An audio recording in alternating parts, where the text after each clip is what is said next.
Hello students, welcome to medical Vidyarthi online education. हम आज discuss करेंगे फर्स्ट एड का ही टॉपिक। इससे रिलेटेड हमने इससे पहले वाले वीडियो में डिस्कस किया था कि फर्स्ट एड क्या है, इसमें क्या जानना होता है, फर्स्ट एड का उद्देश्य क्या है, एक्शन ऑफ प्लान क्या होता है।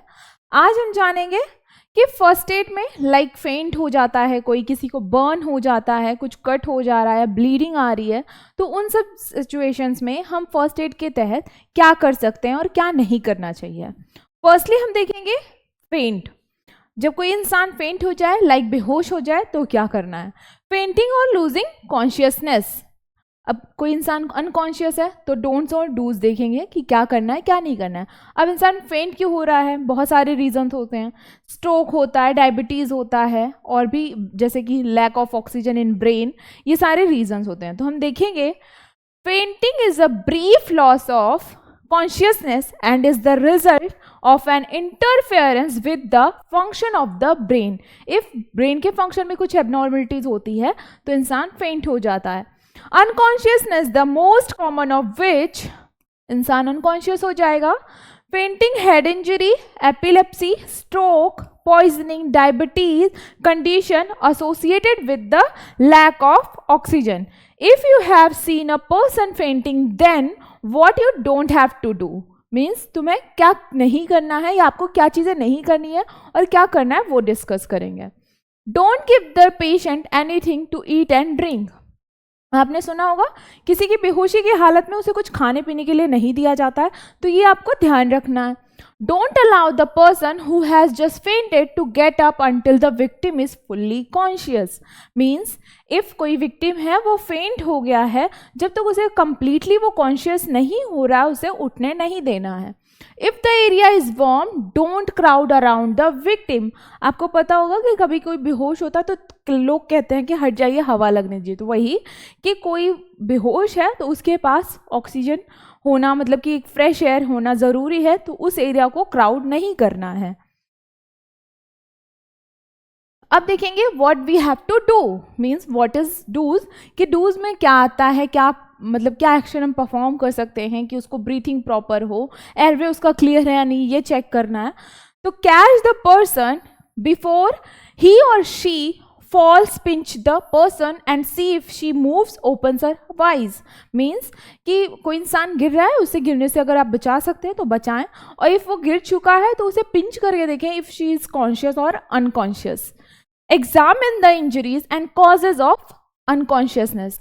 मीन्स एग्जामिन करें उनको, चोट वगैरह कहाँ सर पे आई है, कैसे है, वो चीज़ें हमें चेक करना है। Tilt head back and keep arm straight, right angle to body, ये मैं बता रही हूँ, फिर मैं इमेज में भी एक्सप्लेन करूँगी। Raise the legs about 8 to 12 inches. This promotes blood flow to the brain. Elevation आपने पढ़ा था, मैंने इससे पहले वाले वीडियो में बताया था। एलिवेशन की पोजीशन में लाइक कि ब्रेन में ब्लड सप्लाई हो सके, इसलिए पैर को एक कहता है ना कि बॉडी के पोजीशन से अपर उसमें रखना चाहिए। लूजन एनी टाइट क्लोथ, इफ जो भी विक्टिम है उसे कुछ टाइट कपड़े पहन रखे हैं, उस चीज़ को लूज करना है। Keep the victim warm if it is cold outside. If cold है, मतलब cold in the sense winter season ऐसा कुछ है, तो विक्टिम को वार्म रखना है। Keep a record of the casualties condition. यहाँ पे आपको दिख रहा होगा फर्स्ट एक्शन क्या है, tilt head backwards, ensure clear airway and straighten head and neck. Means हमें इंश्योर करना है कि एयरवे क्लियर रहे। Place arm at the side, other arm across chest. एक कहता है ना कि पेट के बल उल्टा लेटना होता है एक पोजीशन, जिसे कि हम प्रोन पोजीशन कहते हैं हमारे लैंग्वेज में, मेडिकल लैंग्वेज में प्रोन पोजीशन। तो उस पोजीशन में विक्टिम को लिटा दें, बट उनका राइट साइड जो है वो हेड और उनका राइट आर्म जो है वो थोड़ा सा अप रखें, उससे ब्रीथिंग प्रॉपर होती है। तो ये था कॉन्शियसनेस में क्या करना है। अब हम देखेंगे कि बर्न्स का कंडीशन होता है, कोई जल जाता है तो बर्न्स में भी first degree, second degree, third degree Burns होते हैं, वो लेयरिंग के हिसाब से होता है, वो भी हम बताएंगे। तो बर्न्स के कंडीशन में क्या डूज एंड डोंट्स हैं। A burn is a damage to the skin caused by contact with dry heat. It may be caused by fire, flame, sunlight, electricity, various reasons होते हैं। फर्स्ट डिग्री बर्न सुपरफिशियल, फिर second degree partial and third degree is full thickness. यहाँ पे आपको दिख रहा होगा कि हमारे स्किन में 3 लेयर होती है, एपिडर्मिस, डर्मिस एंड हाइपोडर्मिस। सबसे upper superficial layer is upper dermis, then dermis, और थर्ड लेयर क्या है आपका हाइपोडर्मिस। तो जब फर्स्ट डिग्री बर्न होती है उसमें आपका सिर्फ एपिडर्मिस ही डैमेज होता है, सेकेंड डिग्री में आपका डर्मिस डैमेज होगा।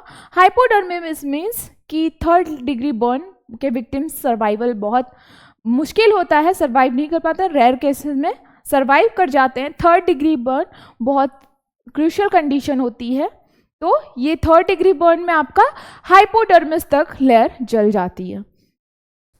First degree burn superficial layer जलेगी जब, involves only top layer of the skin and red and dry burn is generally painful, the area में swell, most burns are first degree burns. जब epidermis जलेगा तो normal आपको देखोगे आपने skin पे थोड़ा सा रेडनेस आ जाती है या फफोले टाइप्स, कुछ ब्लिस्टर टाइप हो जाते हैं।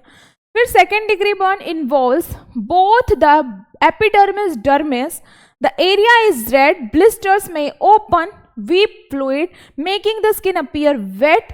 These type of burns are usually painful, the area often swells.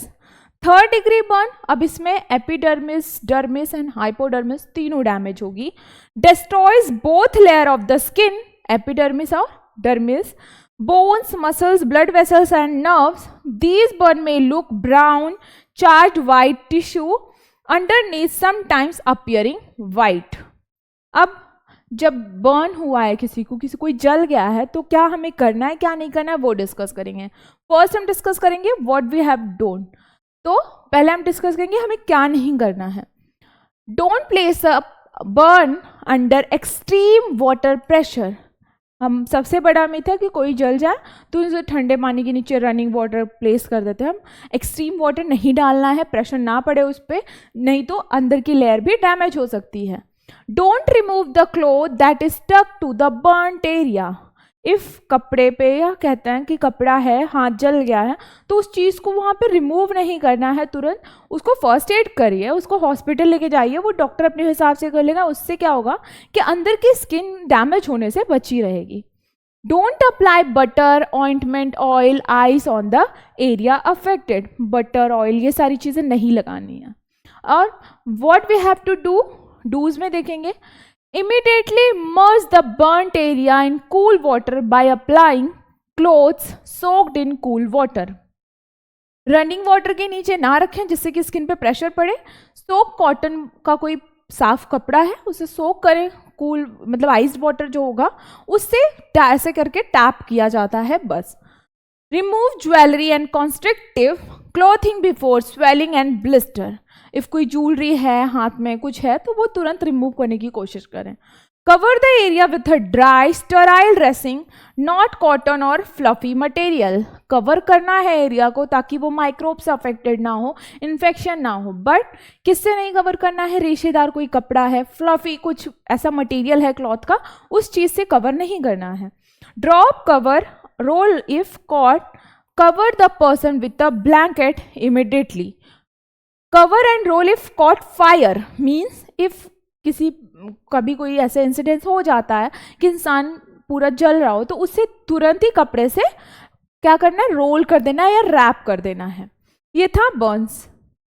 अब हम देखेंगे कि कट या फिर कोई वुंड हो रहा है, कोई कट लग गया तो ब्लीडिंग हो रही है, तो तब हमें क्या करना है क्या नहीं करना है।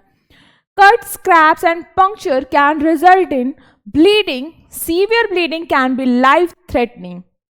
कभी कभी ऐसी जगहों पे लग जाती है चोट कि बहुत ज़्यादा सीवियर ब्लीडिंग हो जाती है, लॉस ऑफ ब्लड की वजह से इंसान की डेथ हो जाती है।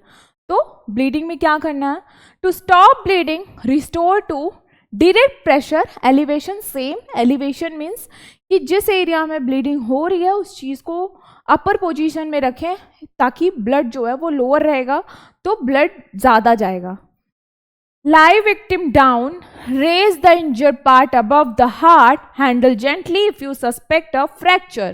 If suspect मतलब क्या कि अगर आपको लग रहा है कि फ्रैक्चर का कंडीशन हो सकता है तो उसको उस पोजीशन में ही रखें और हार्ट के पोजीशन से अपर रखें ताकि ब्लीडिंग बहुत ज़्यादा ना हो। The blood gets thicker after bleeding few minutes. This is called clotting, clotting आप सबको पता होगा. Clotting slows down bleeding. Bandaging is done to stop bleeding, to stop dirt infecting the wound. Wound में कोई इन्फेक्शन ना हो, micro organism से कुछ इन्फेक्शन हो जाते हैं तो उस चीज़ को कवर करना है. साफ, कोई भी स्टराइल चीज़ है या फिर कॉटन का कोई साफ कपड़ा है, उस चीज़ से उसे कवर कर दें. Change the bandage at least once a day. Tetanus injection needs to be taken if required. और टेटनस का शॉट आपको पता ही है कि टेटनस शॉट बहुत ज़रूरी है इफ हमें कोई मेटल चीज़ से कट वगैरह लग रहा है, नाइफ हो गया या फिर घर में किसी चीज़ से लग जाता है. तो यहाँ पे आपको दिख रहा होगा अप्लाई डायरेक्ट प्रेशर. जहाँ पे भी कट हुआ डायरेक्ट उस पर प्रेशर डालें ताकि बहुत ज़्यादा ब्लीडिंग ना हो. Second, elevate the injured area. Elevate means हमारे हार्ट की पोजीशन से अपर हो तो फिर ब्लीडिंग कम होगी. Third, apply a pressure bandage. थोड़ा सा प्रेशर डाल के उस चीज़ को रैप किया जाए या बैंडेज से रोल किया जाए. अप्लाई ऑफ स्टिंग मीन्स कि एक तरीके से आप अगर कोई बोन फ्रैक्चर है उस चीज़ पे कोई एक ऐसा रॉड या फिर स्केल टाइप बांध के उसको हॉस्पिटल पहुंचाया जाए, ये ध्यान रखना है. इफ़ बोन वगैरह कुछ इन्वॉल्व है, बोन फ्रैक्चर का कंडीशन है, तो उसे बिल्कुल भी मूव करवाने की, विक्टिम को मूव ना करने दें ताकि कोई और ज़्यादा इंजरी ना हो जाए. अब वार्निंग, ब्लीडिंग में कुछ देखेंगे. If bleeding from a limb doesn't stop, apply pre with hand and pressure point. Means कि होता है कभी कभी वेन्स वगैरह पे अगर ज़्यादा ऐसे डीप कट हो गया, वेन्स वगैरह पे असर आ गया है, कट हो गया है, तो क्या होता है कि ब्लीडिंग रुकती ही नहीं है. तो वहाँ पे प्रेशर डालना है ताकि ब्लीडिंग स्टॉप हो. If embedded object in wound, apply pressure either side of wound. Place pad around it before bandaging. Wear gloves if possible to guard against infection. If the victim becomes unconscious, follow DRABC. इसके previous lecture में मैंने बताया था कि action plan में DRABC क्या है, check करना है हमारा सर्कुलेशन प्रॉपर है, एयरवे तो ब्लॉक नहीं है, ये सारी चीज़ें. और ग्लव्स इसलिए पहनना है क्योंकि डायरेक्ट कांटेक्ट में आ रहा है, स्किन की लेयर कट हो गई है, ब्लड कांटेक्ट में आ रहा है तो उससे इन्फेक्शन हो सकता है, तो स्टेराइल होते हैं ग्लव्स. तो आज के वीडियो में यहीं तक. आगे और फर्स्ट एड में कौन कौन सी चीज़ें कर सकते हैं हम जानेंगे नेक्स्ट वीडियो में. Thank you.